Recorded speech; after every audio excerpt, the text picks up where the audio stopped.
যুক্তরাষ্ট্রের national prayer breakfast অনুষ্ঠানে অংশগ্রহণ করেছেন বিএনপি মহাসচিব মির্জা ফখরুল ইসলাম আলমগীর, স্থায়ী কমিটির সদস্য আমির খসরু মাহমুদ চৌধুরী এবং ব্যারিস্টার জাইমা রহমান। গত বৃহস্পতিবার স্থানীয় সকাল ৭টায় ওয়াশিংটন ডিসিতে যুক্তরাষ্ট্রের প্রেসিডেন্ট বাসভবন হোয়াইট হাউসে এই অনুষ্ঠানে যোগ দিয়েছেন বলে বিএনপির অফিসিয়াল ফেসবুকে অনুষ্ঠানে অংশগ্রহণের ছবিসহ এ তথ্য প্রকাশ করেছে।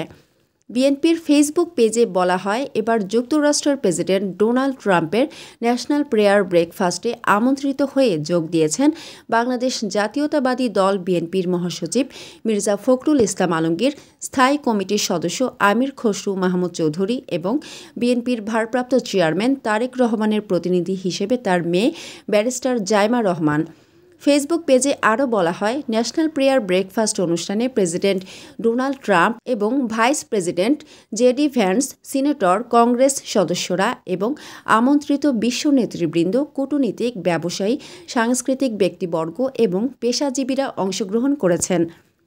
যুক্তরাষ্ট্রের ন্যাশনাল প্রেয়ার ব্রেকফাস্ট অনুষ্ঠানটির স্থানীয় সময় সকাল ৭টায় শুরু হয়ে ৭ ঘণ্টা ধরে চলে। যুক্তরাষ্ট্রের প্রেসিডেন্টরা ক্ষমতা গ্রহণের ১০০ দিনের মধ্যে বিশ্বের গুরুত্বপূর্ণ ব্যক্তিদের সম্মানে ন্যাশনাল প্রেয়ার ব্রেকফাস্ট এবং নৈশভোজের আয়োজন করেন।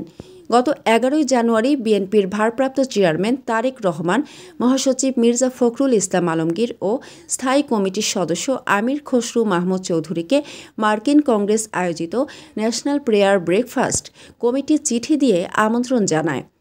তারেক রহমানের প্রতিনিধিত্ব করেন তার মেয়ে ব্যারিস্টার জাইমা রহমান।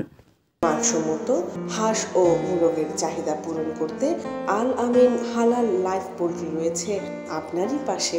আমরা হাঁস, মোরগ, কবুতর, কোয়েল, টার্কি ও খরগোশ পাইকারি মূল্যে বিক্রয় করি।